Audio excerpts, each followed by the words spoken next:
Blossompettals channel. Hi viewers, welcome to my channel. இன்னைக்கு ஒரு 2 வயசுக்கு மேல உள்ள குழந்தைகளுக்கு கேரட் அல்வா எப்படி செஞ்சு கொடுக்கலாம் அப்படி சொல்லிட்டு பார்க்கலாம். இப்போ பாத்தீங்கன்னா குழந்தைங்க ஒரு ஸ்டேஜுக்கு அப்புறம் பாத்தீங்கன்னா கேரட் எல்லாம் பார்த்தாலே ஓடுவாங்க, சாப்பிட மாட்டேன் அப்படின்னு சொல்லிட்டு. ஆனா அவங்களுக்கு இந்த மாதிரி ஸ்வீட்டா செஞ்சு கொடுக்கும்போது விரும்பி சாப்பிடுவாங்க. அதனால இன்னைக்கு எப்படி கேரட் அல்வா செய்யலாம் சொல்லிட்டு பார்க்கலாம். ஃபர்ஸ்ட் அதுக்கு தேவையான பொருட்கள் என்னெல்லாம் சொல்லிட்டு பார்த்துடலாம். ஃபர்ஸ்ட் கேரட் ஒரு 300 கிராம் எடுத்துக்கோங்க. எடுத்து தொளி எடுத்து நல்லா இந்த மாதிரி நல்லா சீவி வச்சுக்கோங்க. அதுக்கு ஒரு 400 பால் எடுத்துக்கோங்க, காய்ச்சி ஆற வச்ச பால்.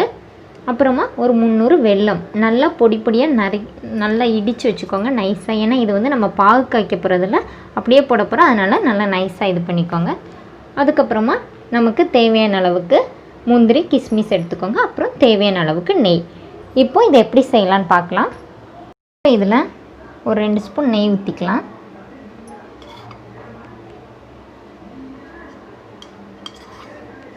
தேவைக்கு நெய் ஊற்றிக்கோங்க.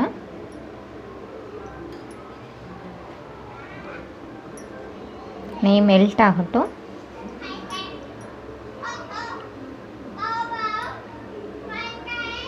நெய் மெல்ட் ஆனோடனே முந்திரியை போட்டுக்கலாம்.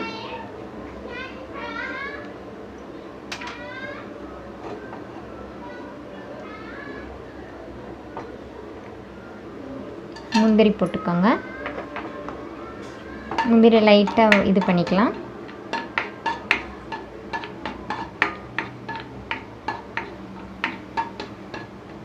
அப்புறமா கிஸ்மிஸ் போட்டுக்கோங்க. கிஸ்மிஸ் நல்லா பலூன் மாதிரி வரட்டும்.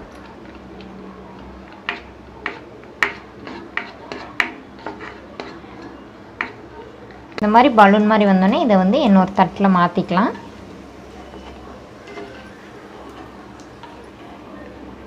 இப்போ இதுலேயே கேரட் போட்டுக்கலாம். கேரட் போட்டு இந்த நெய்யிலே நல்லா வதக்கிக்கோங்க.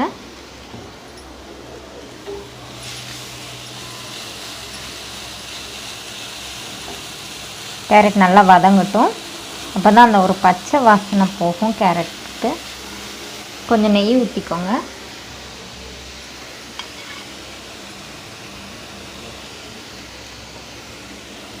அந்த பச்சை வடை போகிறதுக்காக கொஞ்சம் நல்லா வதக்கிக்கலாம்.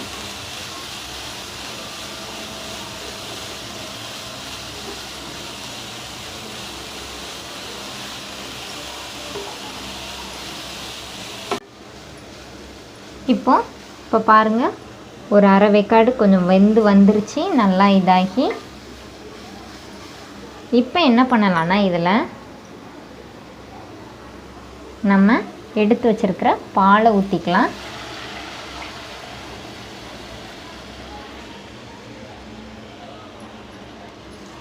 பாலை ஊற்றி நல்லா வேக விடுங்க. நல்லா கொதித்து கொஞ்சம் வேகட்டும். இப்போ நீங்கள் குழந்தைங்களுக்கு பால் கொடுக்கல, இந்த மாதிரி கவு மில்க் கொடுக்காத அம்மாவாக இருந்தீங்கன்னா நீங்கள் தேங்காய் பால் கூட யூஸ் பண்ணிக்கலாம், நல்லாயிருக்கும். இல்லாட்டி நீங்கள் பாலே சேர்த்துக்கலாம். இப்போ இது நல்லா கொஞ்சம் கொதித்து கொஞ்சம் வேகட்டும். ஒரு 5 நிமிஷம் நல்லா வேக விட்டிங்கன்னா இந்த மாதிரி கேரட் நல்லா வெந்து பால் கூட சேர்ந்து வந்துடும்.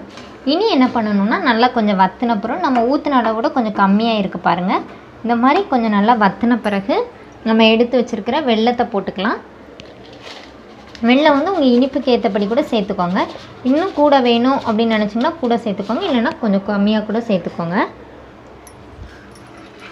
இப்போது வெல்லமும் இது கூட சேர்ந்து நல்லா இதாகட்டும். நான் முதலே சொன்ன மாதிரி பாகு காய்க்கலாம், அப்படியே தான் போட்டிருக்கேன், அதனால் வெல்லம் மெல்ட் ஆயிரும். இப்போ உங்களுக்கு பாகு காய்க்கணும் அப்படின்னு நினச்சிங்கன்னா காய்ச்சி கூட நீங்கள் ஊற்றிக்கலாம், ஒன்றும் பிரச்சனை இல்லை. அதுவும் இந்த பதத்துலேயே பாகு காய்ச்சி ஊற்றிக்கோங்க. இப்போ கொஞ்சம் நல்லா கொதிக்கட்டும். இப்போ இதில் ஒரு 1/4 ஸ்பூன் ஏலக்காய் தூள் போட்டுக்கலாம்.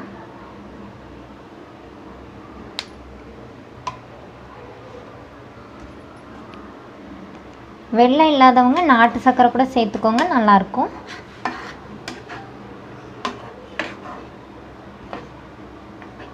சின்ன குழந்தைங்களுக்கு இந்த மாதிரி செஞ்சு கொடுத்தீங்கன்னா நல்லா விரும்பி சாப்பிடுவாங்க. ஏன்னா பார்த்திங்கன்னா இப்போ நம்ம இதில் வெல்லம் நாட்டு சர்க்கரை இந்த மாதிரி சேர்க்குறதுனால குழந்தைங்களுக்கு ரொம்ப ஹெல்த்தியான ஃபுட்டு தான் இது. ஏன்னா ஒரு ஸ்டேஜுக்கு அப்புறம் குழந்தைங்க கேரட் இந்த மாதிரி காய் சாப்பிட்னாலே ரொம்ப அடம் பிடிப்பாங்க. அப்போ அவங்களுக்கு இந்த மாதிரி ஸ்வீட்டாக செஞ்சு கொடுத்தோன்னா அவங்களும் விரும்பி சாப்பிடுவாங்க. இப்போ இது வந்து நல்லா வத்தட்டும். ஒரு மூடி வச்சு லைட்டாக மூடி வச்சுக்கோங்க, அப்போ தான் டக்குன்னு வற்றும். இந்த மாதிரி மூடி வச்சுக்கோங்க. இந்த மாதிரி நல்லா வத்தட்டும். இடையில இடையில கிண்டி கிண்டி மட்டும் விட்டுட்டே இருங்க.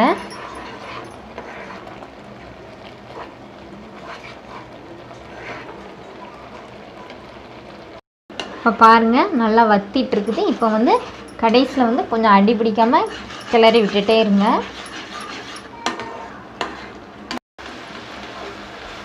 நீங்கள் பாருங்கள் இந்த மாதிரி நல்லா இதாக்கி வரணும்.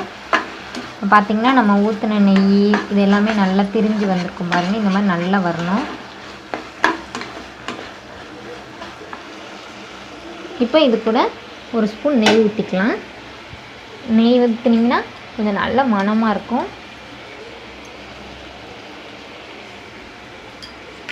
ஒரு ஸ்பூன் ஊற்றி நல்லா கிண்டி விட்டுக்கோங்க.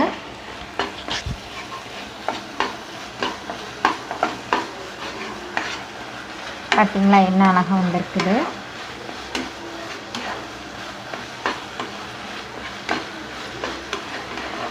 இந்த மாதிரி கடைசியில் தான் கொஞ்சம் கிண்டி விட்டுக்கிட்டே இருக்கணும். ஏன்னா இந்த பதத்தில் விட்டுட்டிங்கன்னா கொஞ்சம் இதாயிரும். அதனால் கொஞ்சம் கிளறி விட்டுக்கிட்டே இருங்க. இப்போ இதில் நம்ம எடுத்து வச்சுருக்கிற கிஸ்மிஸ் முந்திரி சேர்த்துக்கலாம்.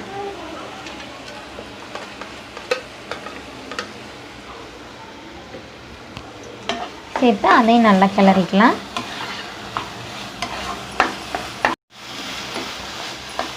இப்போ பார்த்தீங்கன்னா இது சூப்பராக ரெடி ஆயிடுச்சு. இப்போ உங்கள் குழந்தைங்க வந்து கொஞ்சம் பால்கோவா விரும்பி சாப்பிடுவாங்க அப்படின்னு சொல்லி நினச்சிங்கன்னா நீங்கள் இங்கே பாரு கேரட் பால்கோவா அம்மா செஞ்சுருக்கேன்னு கூட நீங்கள் இதை வந்து குழந்தைங்களுக்கு கொடுக்கலாம். குழந்தைங்களும் விரும்பி சாப்பிடுவாங்க. சின்ன குழந்தைங்களுக்கு இந்த மாதிரி செஞ்சு கொடுத்திங்கன்னா அவங்க வந்து ரொம்ப விரும்பி சாப்பிடுவாங்க. இப்போ பாருங்கள் நல்லா நெய் சொட்ட சொட்ட நம்ம அழகாக செஞ்ச கேரட் அல்வா ரெடி ஆயிடுச்சு. இப்போ நீங்கள் குழந்தைங்களுக்கு இது கேரட் பால்கோவான்னு சொல்லி கூட கொடுக்கலாம். ரொம்ப டேஸ்ட்டாக இருக்கும். குழந்தைங்க சாப்பிடும்போது அவங்களுக்கு கிஸ்மிஸ் இதெல்லாம் போட்டிருக்கனால விரும்பி சாப்பிடுவாங்க. நீங்களும் உங்கள் வீட்டில் இதை செஞ்சு உங்கள் குழந்தைங்களுக்கு கொடுத்துட்டு ஃபீட்பேக் சொல்லுங்கள். ஓகே வீவர்ஸ், எங்கள் சேனலை சப்ஸ்கிரைப் பண்ணாதவங்க மறக்காமல் சப்ஸ்கிரைப் பண்ணுங்கள். சின்ன குழந்தைங்களுக்கு ஒரு ஸ்டடி ரிலேட்டடான ஒரு சேனல் க்ரியேட் பண்ணியிருக்கோம், குட்டி டீச்சா அப்படின்னு சொல்லி. அந்த சேனலையும் சப்ஸ்கிரைப் பண்ணுங்கள். மறக்காமல் கமெண்ட் பண்ணுங்கள். ஓகே வீவர்ஸ், இன்னொரு அழகான டிஷ்ஷோட இன்னொரு வீடியோவில் உங்களை மீட் பண்ணுறேன். தேங்க்யூ.